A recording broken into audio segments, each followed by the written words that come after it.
Hello, everyone. Welcome to NewsNow's first inaugural right off the dock podcast. I'd like to welcome Bart DeVries from HHS to get your title correct. Director of Redevelopment. Director of Redevelopment for Hamilton Health Sciences. And Bart is overseeing the rebuild of West Lincoln Memorial.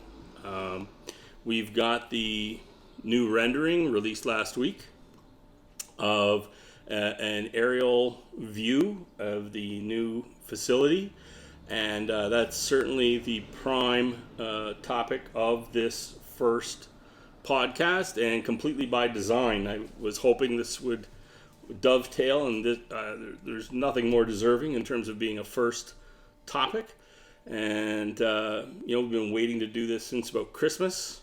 Not that the rendering was delayed, but we were delaying the first one because we wanted to time it with something significant in the way of milestones with West Lincoln Memorial. So we're just going to jump in, and what we're going to do is talk about what you see in these renderings, a bit of an overview on how we got to where we are to date, milestones, and where things will go through the summer and fall. With right now a target of a soft, maybe firm target of spring for a potential construction start. That's what the general feeling is.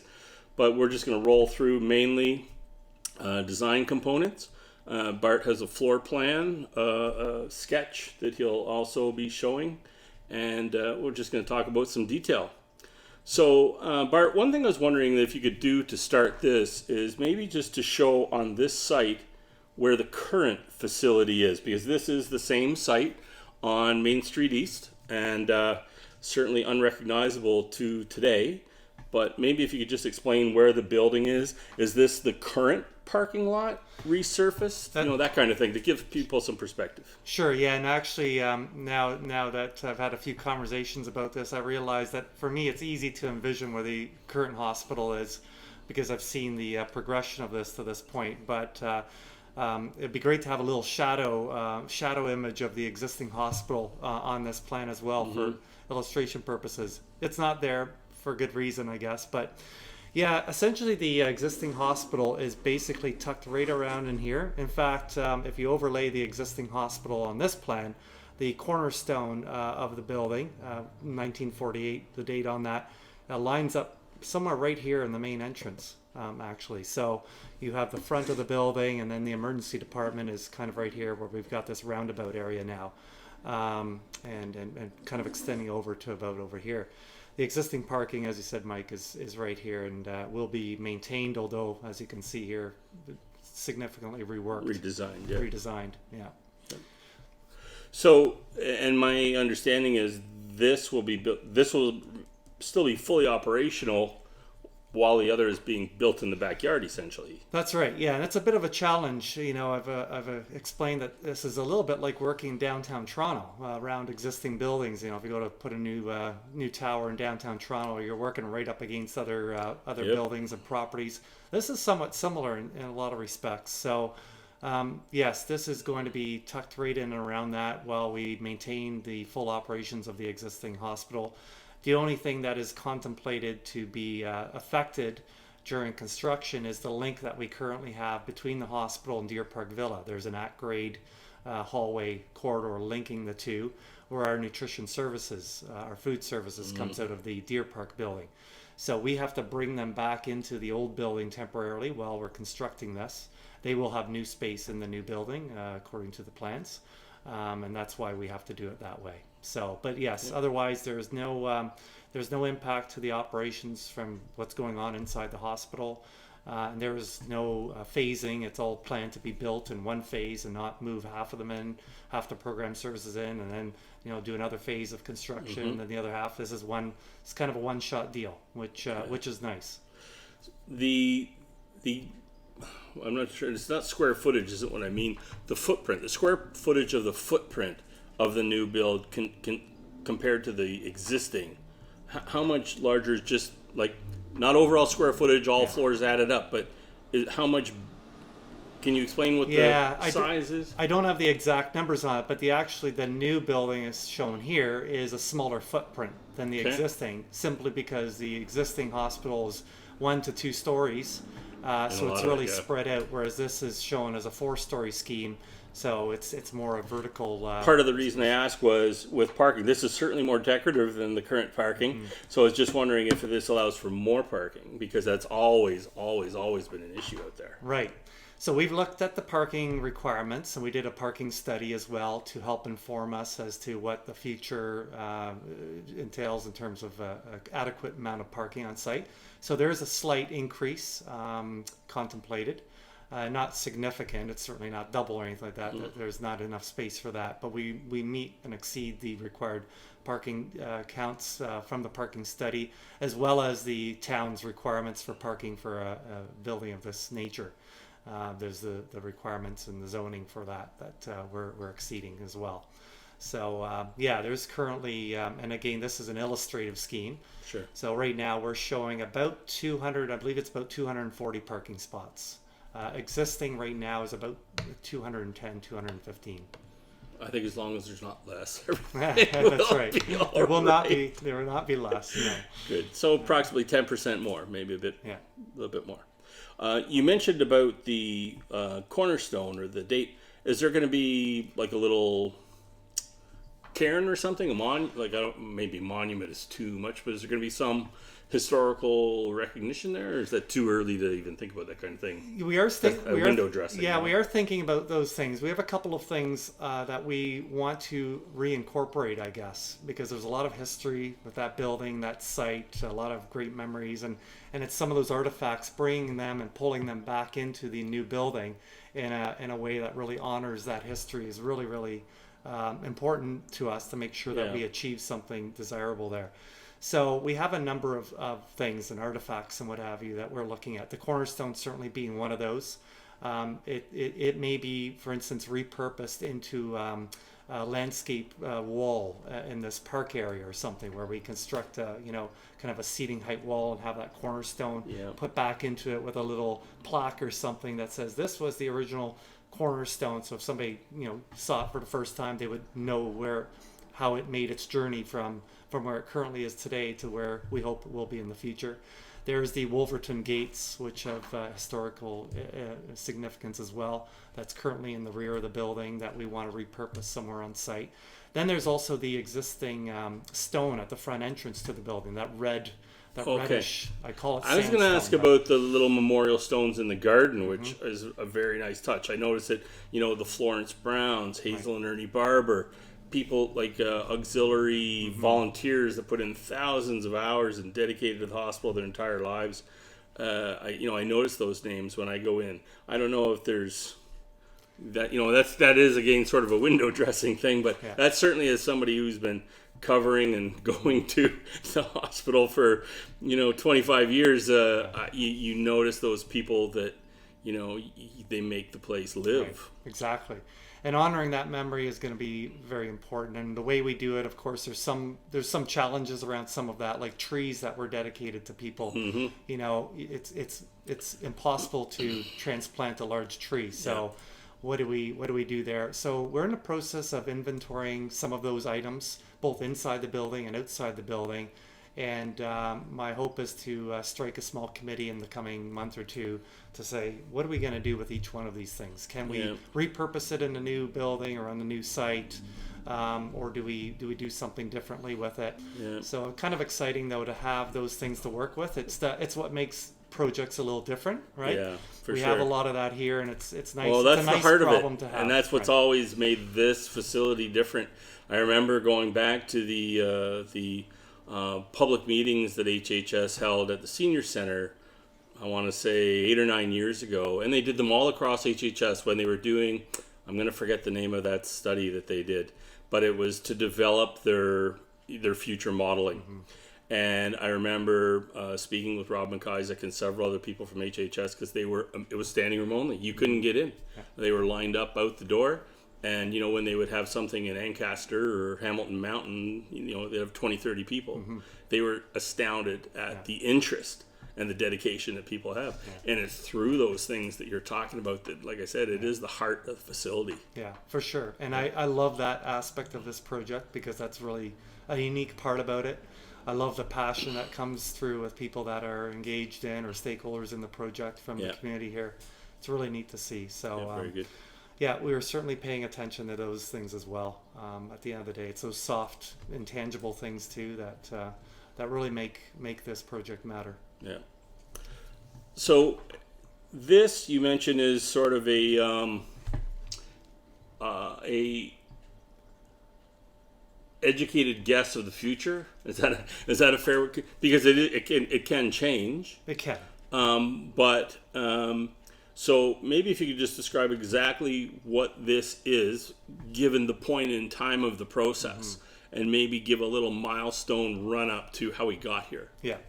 So there's a couple things I think are important when looking at this. The first thing is that this is a different type of a project in terms of its procurement methodology, which means that, you know, if you wanted a new house, you might hire an architect and you would sit down with an architect and design what your house looks like, how many bedrooms it has, etc. And you would know exactly what it's going to look like because he's going to do all the drawings for you before you go find a contractor to say, hey, price this for me, and then hopefully build it. In this case, we're saying, you know, we want a Cape Cod home, a double garage and 4 bedrooms and that sort of thing, but we don't tell them exactly what the roof line looks like or maybe what the exterior color is or whatever. So that's where when we present an image like this, we say this is illustrative. However, baked into the requirements. Illustrative means what? Well, it means that it's a concept. Just a general depiction of. It is, but it's not it's not like a concept car like what the 2030 whatever you know, Cadillac Escalade might look like, which, you know, it's never going to actually look like that when you get to 2030, right? It's like those concept images, sometimes they're really far out. This isn't that far out. This is fairly real to what we expect to see, and probably for 2 reasons. One is, this is not a greenfield site hospital, which is to say, this isn't like the Groves Memorial Hospital in Fergus, which was built on 30 acres of farmland, which meant that, you know, it could almost be anywhere and look like anything. Any footprint, right? Yeah. Any footprint. This is different because this is constrained by existing buildings. We have a variance application that was successful that allowed us to build to a higher height on this property, but only for a portion of the property. So we couldn't build this up front here because it's just the current zoning at least doesn't allow for that. So that's one thing that says, well, this building is necessarily going to be constrained into a certain area of the site, and to work around the existing infrastructure that's there, there's a fairly high probability it's going to take this sort of a shape. And probably greater than 50% chance that it's going to take this shape. Whereas on a greenfield site, it could be... And is this typical, this T formation? Is there any, I don't want to say prototype, but is it unique because of the footprint of land you're working in? Not really. If you look at the Groves Hospital game, which I use as a comparator because it just opened less than a year ago and it's about the same size as this, and it was built with the same sort of procurement methodology, it has a similar sort of look and feel that this one does. The advantage of this T-shaped here as opposed to one big massive block is that you probably can have one elevator bank, whereas if you go to a 3-story wider footprint, you might need to have 2 elevator banks. That costs more money for a contractor, so they're always looking to make a more efficient scheme. There are also requirements for windows, like the inpatient unit bedrooms all have to have exterior windows. Well, if you have a T-shaped scheme like this, there is more exterior wall, more surface, as opposed to a big block where you and shorter spokes on the wheel because you've got more spokes instead of.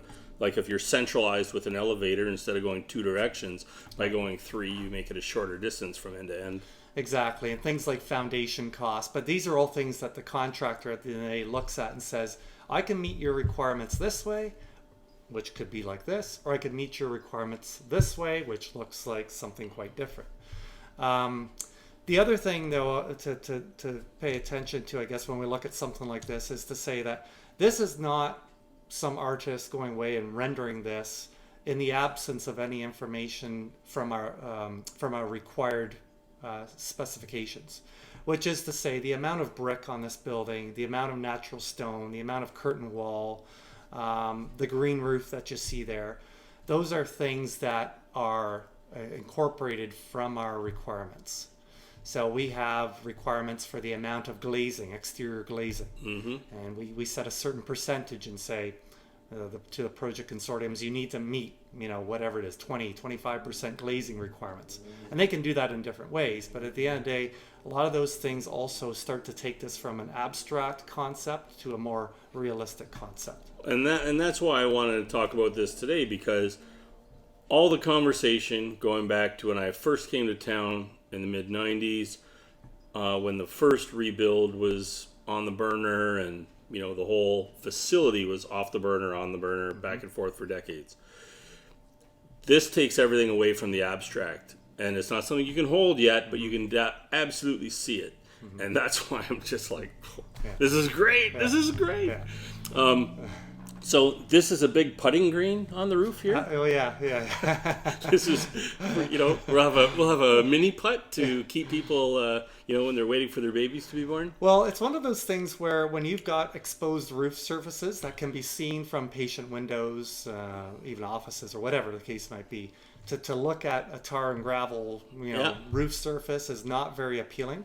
I've been in hospitals before where inpatient rooms looked over a sea of white high albedo roof surface. Is that fake? No, that's real. I was going to say, I've seen a lot in Europe where to control heat, putting not a greenhouse, but putting plants and things, it cools the roof. Yes. And you get into water issues and things like that, of course, but that's part of the design issue. But is that something that is purely visual, or is it going to be accessible? No, it's not. It would not be accessible in this scheme. It's really a visual thing, and it certainly helps with temperature and whatever, roof cooling and things like that as well. So again, these are all things that we have put into our schematic design, and that are with the ministry for review and approval as part of our overall cost estimating process. But the engineering on all this sort of thing that you see here has all been investigated to a certain degree at least, and it's up to proponents then to take this and kind of move it into a reality. But that is some of the reasons behind why we have some green roof shown there. Well, as part of it, part of my questioning there was when I saw that, I wondered about temperature control, that kind of thing. And does that tie in at all? There's a lot of people interested in green aspects of construction. So if you're going to, reduce heat requirements in the summertime or whatever the case, is there anything about the design that you could touch on related to sort of a green construction? Sure. Yeah, so this building will be targeting LEED Silver accreditation. So that's certainly a sustainability initiative, which is across all the Ministry of Health's new hospital builds. There are quite aggressive sustainability or energy saving conservation measures modeled for this new building, and that we will be looking to achieve. We want it to be certainly on the greener side of new hospital construction. And hopefully one of the greenest hospitals in Ontario when it's done. There are some considerations being given for solar panels on the roof as well. I mean, it's very well positioned, of course, for solar. No shade there. No shade there. Probably won't be for a long, long time, if ever. There are also, when it comes to the building envelope, in terms of the performance of that building envelope from energy efficiency, insulating properties, etc., as well as the components within the building, the different mechanical systems in particular, to be running at high efficiency type of equipment. That's all in there. We're also looking at self-shading windows as well, particularly on the south, so that when the sun is out, particularly in the summertime, you're able to automatically respond to that by having the windows tint, kind of like your transition lenses, glasses, and that way decrease the amount of solar heat gain in the building. Certainly would. So there's lots of great technology out there. We have looked at both the capital cost of some of those as well as the long-term operating cost. There has to be a return on investment. This isn't about greenwashing and doing things that, well, because solar panels might look pretty and people will think we're green. No, it has to have a return on investment. It's got to work. Yeah. We do have some contemplated some electric vehicle charging stations as well, because that's just the reality of it's moving that direction. Some of that's moving, certainly not the whole parking lot, of course, but some charging stations. Bike racks, of course, for people who want to bike to work, bike storage and what have you. So there's a lot of those things. And at the end of the day, you can also see that there's a significant amount of green space, particularly at the front of the site, which we're really interested in. The one thing which you may be able to incorporate someplace out here would be something in the way of a bus stop. Mm-hmm. I don't know, like maybe that's not something that happens on the site, but given the distance, and if you're talking seniors with the NRT coming on and all those things, I don't want to. Yeah, don't want to dwell on anything like that. But we have accommodated for like the NRT and roundabout that it's sufficiently wide, not for certainly a full size city bus. I think we're quite some time maybe away from that, and they would probably just drop off here anyway. But, I think you're talking vans, pretty much. Yeah, exactly, and that's accommodating here. There is sufficient drop off space here for that. There's definitely thoughts given to that accessibility. The other thing we have here, and you can kind of see it illustrated here, hidden partially by trees. We have. Well, I was going to get when we get to that other drawing, it shows the walkway leading up. So I was going to leave that ground level stuff for that. What I wanted to, first of all, if you wanted to. We started to talk about the milestones and getting here and what the process has been, say, over the last year and a half or so to get to this point in time. Maybe if you could just encapsulate how that's gone. And I know that the speed, I don't want to say speed because people could think that to be a negative thing, but the efficiency of how things have moved along. If you talk to anybody on any level of government or resident, record time. Yeah, absolutely record time. Yeah, I've been involved in a number of these projects previously, and none has gone as quickly as this one has. My involvement in this project now is under a year, and the amount of work that we've done in a year is quite incredible. We have hit roughly about 4 years in normal time. Probably. That's my understanding. Yeah, exactly. I mean, to do this type of project, you could add like 100%, to that time, double the time. Mm-hmm. So I'm very pleased to say that we've hit or exceeded even all of our milestones to date. Our stage 2 submission in October actually went in a few days early. Our stage 3 submission went in on March 25th on the day. And part of that, if I'm recalling, and certainly correct me, is the government has allowed for work ahead on the next stage while the earlier stage is being completed. They're not putting the cart before the horse, but they know that it's logical because that, so there's been a transition smoothness there that have kept the wheels moving. Yeah, while waiting for our stage 2 approval, we kind of carried on. And I must say that the ministry, other government agencies have been wonderful to work with, been very, very supportive. We've had pretty much weekly meetings with the Ministry of Health, and that has allowed us to just in real time talk to them about things that's going on and keep things moving with them as well. So maybe if we could just take a look at the building, and if you could note, do you know what the top floor, the services that's going to be there, or just to give people an idea of, yes, this is what they see, but what's going to be going on inside potentially. Sure. Yeah, maybe what I'll do is just start by saying, although we're showing our ambulance entrance here on coming in on the east side of the property.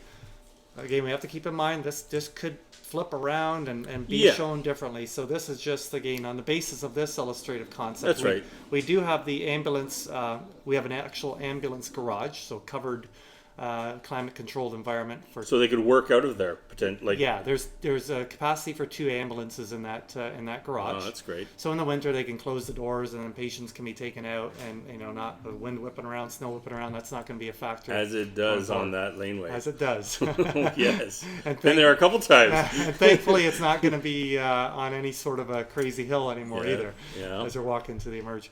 So that's kind of the side of the building here, and then we obviously would need to have our receiving docks on level 1 as well. So they kind of tuck in and around the back of the building here, so they're hidden from view. So our emergency department walk-in entrance is right up here, and the ambulance entrance here on the east side of the building. We have our main entrance right over here, taking that. And that's a roundabout with a drop-off, things like that. Roundabout with drop-off, exactly. And so after hours, it's just the emergency department walk-in entrance there. But during the day, of course, you've got your full main lobby available to you through the main entrance, where we'll have our auxiliary coffee shop and retail space planned for that. So emergency departments always want to have their diagnostic imaging department for x-rays and CTs Proximity. and all that stuff kind of right there, right? Because there's a very direct relationship between those two. So that's basically kind of a required level 1 services, is your main lobby services, your emergency, your diagnostic imaging. So on the upper floors.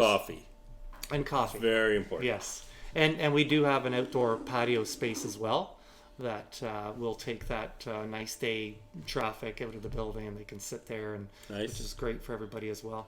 For patients as well as visitors? Patients as well as visitors, yes. We have that patio space here. We have a small opportunity area right over here for, again, more of a shaded, smaller private sort of area there. And then, of course, the larger linear park here. Nice. I would say that after you get out of the first floor, here's what needs to be on the first floor. Everything else is kind of like, it can kind of almost be wherever it wants to be. Inpatient units are typically on the upper floors. We like that and prefer that because, if we can anyway, because the views that are afforded, the higher you go up in the building. Remember, this is going to be the tallest structure for some area around it, and the views we would have to the escarpment and to the lake will be, I'm sure, quite stunning. I mean, even on the second floor, they're going to be great. Keep in mind that the current hospital, hardly gets to the 2-story height that this one does. You get traffic as your view. You get traffic, exactly. So the inpatient units will be up there. Surgical and maternal newborn also have a direct relationship for emergency C-sections and what have you. So not like the current trek from our Matt Newborn area to the surgical suites, which is a distance and an elevator away. These and would so, be sorry, the ORs, they would be back in here, like in behind emergency on the ground floor? No, they would that and because of the size of the footprint, there's in all probability that would have to be up a floor. Okay. And certainly in this scheme, that is the way that works. We just have in this scheme, we currently have the emergency and diagnostic services and receiving back of house areas on the first floor. But again, depending on the footprint, proponents can do different things, and we would certainly not be opposed to that, and may welcome more things on the first floor. Is never a bad thing, right? When you've got your ambulatory clinics and you've got to go up an elevator or stairwell, it's nice to have some of that stuff on the first floor. Because physio and things like that, that was part of the service, and service isn't the right thing there. But things that are offered, there's the term's escaping me. But physio and things like that is part of the offering there, correct? Yeah, so we have our rehabilitation unit on here as part of the inpatient unit, and again, those are here and there in the building. Like I say, the Matt Newborn surgical suite, those are going to be kind of side by side. They have to be. Inpatient units are somewhat independent. They can be on levels 3 and 4. They could be on 2 and 3. It doesn't really matter so much. They get obviously the services of the pharmacy and the lab and the nutrition services, but that comes to them and doesn't necessarily need to be side by side. If we, a lot of programs would like to be on the first floor. Some would like to be on the 4th floor. It's one of those balancing acts where we do stipulate certain programs have to be here or have to have these adjacencies. Just like we say when we get into the details, we say this room has to be beside this room, or that function has to have eyes on this function across the corridor from it. Well, function would be the main reason for location, wouldn't it be? It is. Yeah. It is.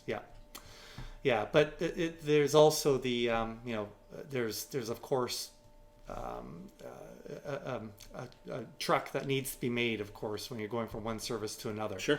And what can you tolerate? For some things, well, if it's 4 floors up, it's okay, because I don't go there that often, and that's not a problem, right? Other things have to be more right beside each other. Yeah. So the top portion that on in this view has no windows. It's the mechanical penthouse. So all the mechanical services, electrical generators, the air handling units, you name it, that's all up there.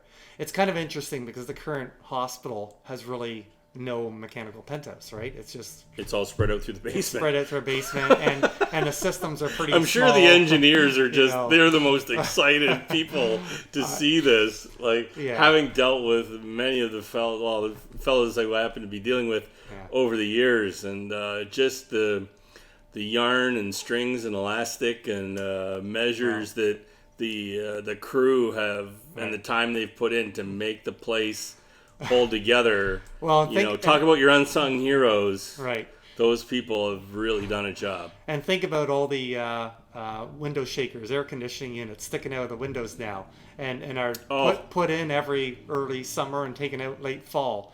That's all centralized. The windows that now. were painted shut and you couldn't open to get fresh air in, and they don't have the automatic blinds. Right. Things there's so many stories. This won't just be a 1-generation leap. This will be like a 3-generation leap in terms of technology, which is it pretty absolutely cool. will. So for a modern facility like this, the amount of space designated for your mechanical, electrical, and all that IT systems even throughout this building, it's pretty significant. But so this would be considered 4. This is a 4th story.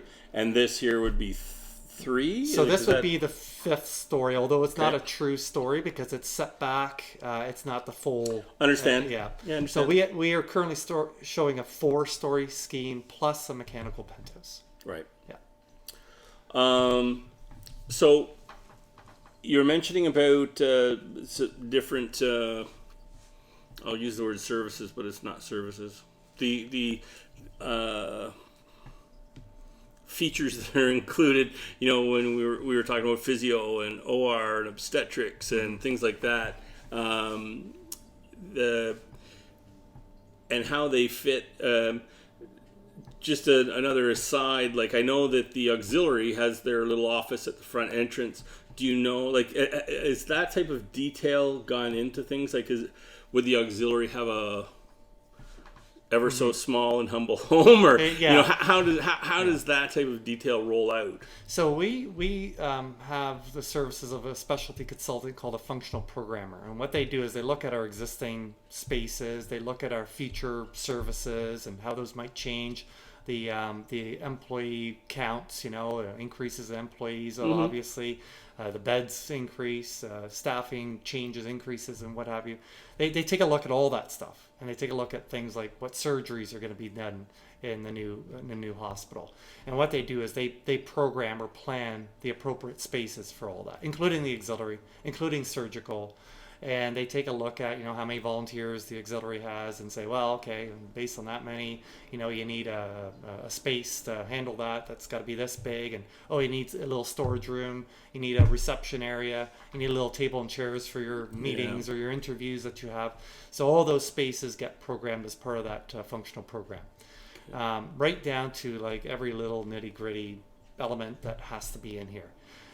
So everything that is in the existing hospital in terms of services and future services are all contained in this new space. It's not like we have, we need to go find some office space somewhere because we can't put our administration team in here. No, it's all accounted for.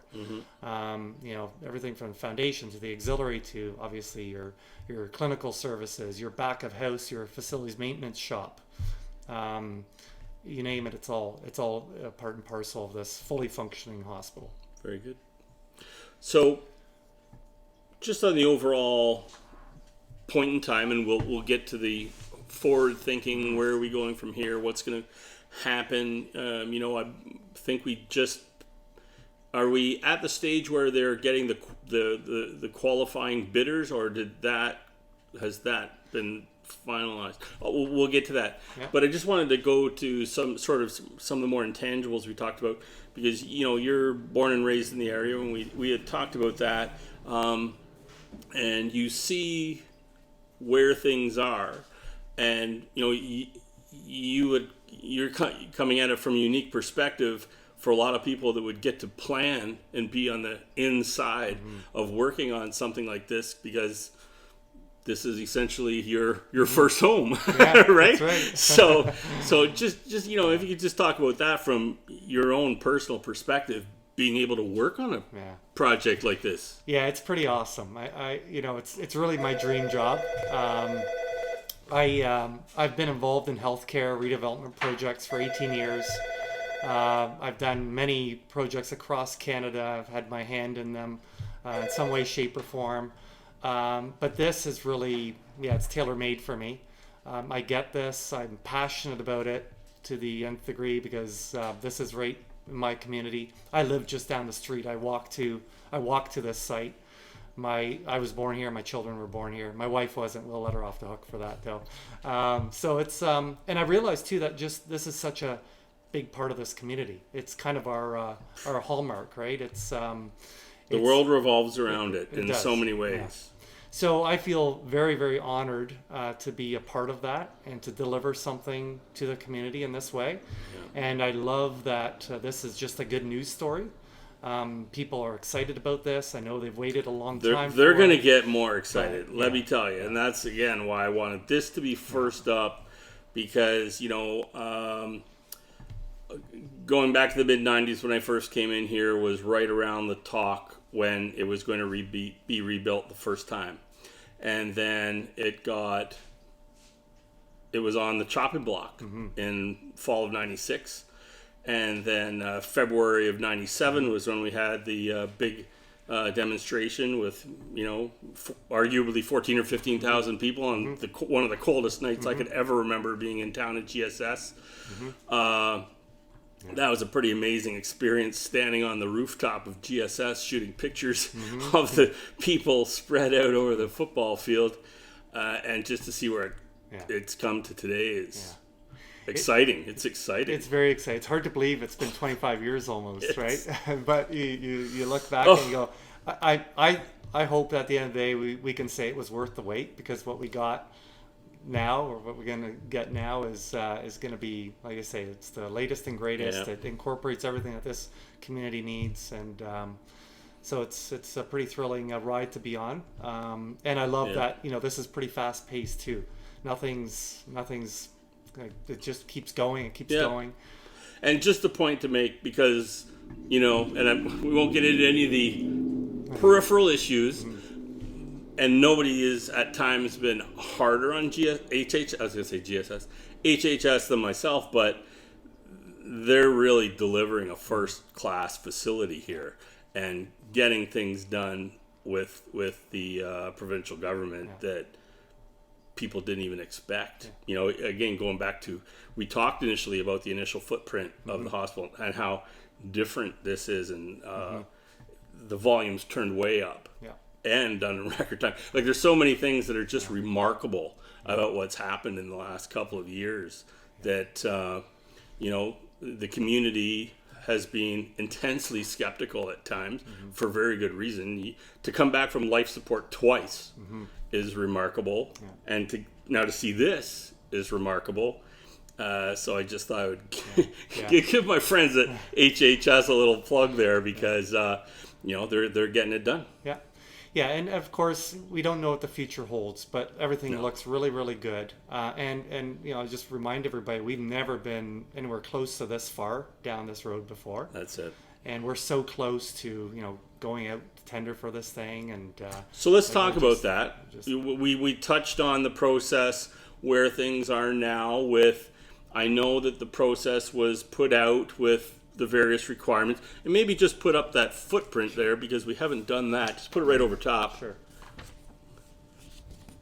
It won't show up too well on the larger shot, but that's okay, because we'll superimpose a video underneath. But so you put this kind of thing out because somebody who's going to bid on it needs to see this type of information, right? Right. So maybe if you could just talk a bit about how that process works. Yeah, so we have under this process up to 3 pre-qualified consortiums, and it's a consortium. It's a contractor with an architect with a financier that they come in and they take your requirements, say, here's what we're going to design, and here's the price we're going to do it in, and this is how long we think it's going to take us to build it. So those 3 consortiums, that's part of a pre-qualification process that is currently underway. We expect that to be wrapped up this month, by the way. And that's going to tell us, here's your up to 3 teams that are going to be bidding on this thing. So that's... and that's not unusual, right? Usually it's just a very small number that get into that pre-qualified group. Yeah, it's a stringent process because we want to know that they have the backing financially to finance this, because we don't pay them a penny until they hand the keys over and we're satisfied with it. Mm-hmm. So there's that. There's also, they have to have healthcare experience and not just having done a small clinic somewhere, even a $5 million job. Because it's a whole other level of construction. Yeah. There's a whole other level of risk that they take on as well, because it's around saying, here's our requirements, but you build it. I mean, if there's a lot of these things, like typically that contractors might come back to you for. We're like, no. If you didn't plan the plumbing to come to that sink that we need, that's on you. It's not on us, because that's your design error. And that's the reason the cost per square foot is about 10 times normal commercial build, right? Because they have to deliver exactly what is asked. Yeah, no question. They do, and it's not 10 times. There may be a small premium, but there's more quite a bit. Price. There's more price certainty. It's typically like if that's the price they give you and the schedule they give you, and that's a really important thing as well, right? We've already talked a lot about schedule today, how fast this has gone. But the nice thing about these projects is that because they're holding the money that they've put out for the materials and labor and everything else, they're very motivated to get this project done quick. I bet they are. Right? Yes, sir. It's not like they put in their draw every month and say, well, we did $100,000 worth of work this week, this month. Pay us for that. We go, we don't pay you anything until you're done. And if that takes you 30 months or 20 months, so that's on you. That's right? Motivation. That's huge motivation. So we like that, and we like that they own that as part of their scope of work too. So that's really the process to get there. And like I say, we anticipate there will be up to 3. It's a small market in the contractor world for this sort of thing. So that group will be chosen roughly by the end of April-ish, give or take? Yes, that's right. Okay, so then what happens beyond that? So that's kind of a parallel stream to our ministry process of submissions that we have. And the stage 3, which went in on March 25th, is currently with the ministry for review. It's, I'm going to say, the biggest and pretty much not the final package, but the most substantial package to date of information for them to make their final call and decisions and whatever else. We expect that they will check the box and everything, because we've been doing everything according to the ministry requirements and guidelines, etc. But they are reviewing that right now, and sometime in May they get back to us and say, okay, we're good, and hopefully carry on to the next stage, which is the RFP. And that RFP, we're currently working on that now. So there's a whole contract, which we call project agreement. There's the RFP, that's the final detail. Those are all the final details before we go to market. Like substantially, that's in the stage 3, but then it's more on the procurement side, like what the tender looks like in terms of the legal language and what the contract is going to require them to do, etc. Those are things that we're working on right now. And we hope to have that done for approvals at the end of May by the Infrastructure Ontario Board, as well as the Hamilton Health Sciences Board. And then there's a final ministry approval to go to tender at that point. And so currently tender is anticipated to be July the 2nd, that we hope to go to tender to those up to 3 project consortiums. And that seems pretty quick for those processes as well. It's pretty quick for that as well. And then we have a 5-month window for submission. For submission. And during that 5-month window, it's one of my favorite parts of these projects. So the awarding of the tender is going to be a Christmas present for both the community and whoever gets the contract. Well, we close. See, it's a very complicated process, because it's not like, here, just give us a price to build these drawings, right? We actually get their submission, which includes a lot of items. Fine print. Yeah, I got to go A through lot it. of items. Right. It's not only their drawings, but it's their plan around design quality, around equipment procurement, around you name it. So, we close that at the end of this year, according to the current schedule, and it takes us a few months to actually go through that and evaluate it all, look at their financial submission and evaluate that, come up with, okay, who's the top ranked. Check the boxes. And then we negotiate with them, because there's always some things that they submit that maybe we don't like, or we're not understanding. We need to negotiate before we sign on the dotted line with them. So that RFP open period basically is from July to the end of November, beginning of December. And then there's a few months there, 4 months, 5 months, where we're just looking at all the details and doing our back and forth with them. So you'd hope, well, even getting to this time next year for awarding the tender? Yeah, we're about 12 months away from, according to the current schedule, everything remaining the same. It's going to be about this time next year, April, May, that we anticipate being at the point so where... let's say May, just to allow an extra May. month there. Will part of the awarding be, let's get it going? Like, will there be an interest in fairly immediate start? Yeah, there will the be old on term, their part. shovel in the ground. Right? Yeah. What, everybody's like, okay, let's. So it's almost, quite frankly, the day after we sign the contract with them, let's say that's May next year, that somebody could show up from them the next day with a shovel and dig a hole, I guess. Like it could be that quick. People would be happy with that. Yeah, It's people just would be happy something, with that. Something. There's certainly some preliminary site works that need to be done, like that demolition of the link between the Deer Park Villa and the hospital. That's kind of one of the first things we expect will go. So yeah, again, going back to, they hold the financing until it's delivered.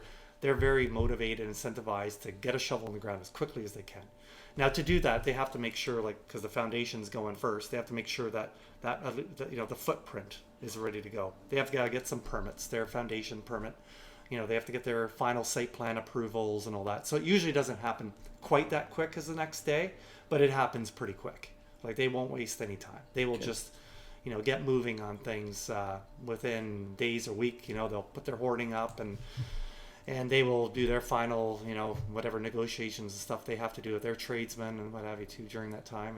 But it will be, quite frankly, we have to anticipate at this point. Next summer will be a beehive of activity. Next summer, 2022, that is, will be a beehive of activity there.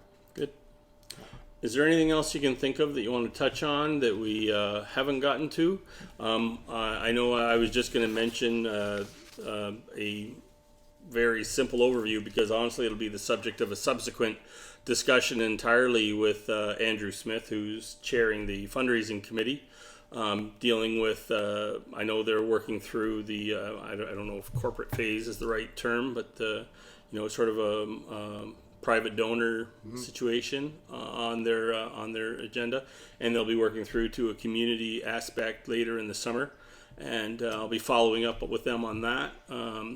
So we don't need to review that. That's a separate discussion. But is there any other points that you wanted to make or let the community know, or anything of that nature? Yeah, I think just we appreciate the interest the community's taken over the years. That's really gotten us to this point. I mean, it's the community support has been phenomenal, right? I've seen that as long as I've been every here. day. Somebody asks me about it. Yeah. No exaggeration. Yeah. So I hope that a little bit of skepticism, I understand that, but I hope that people can really start to see that this is moving, this is going places. This is a great example of what we expect to see.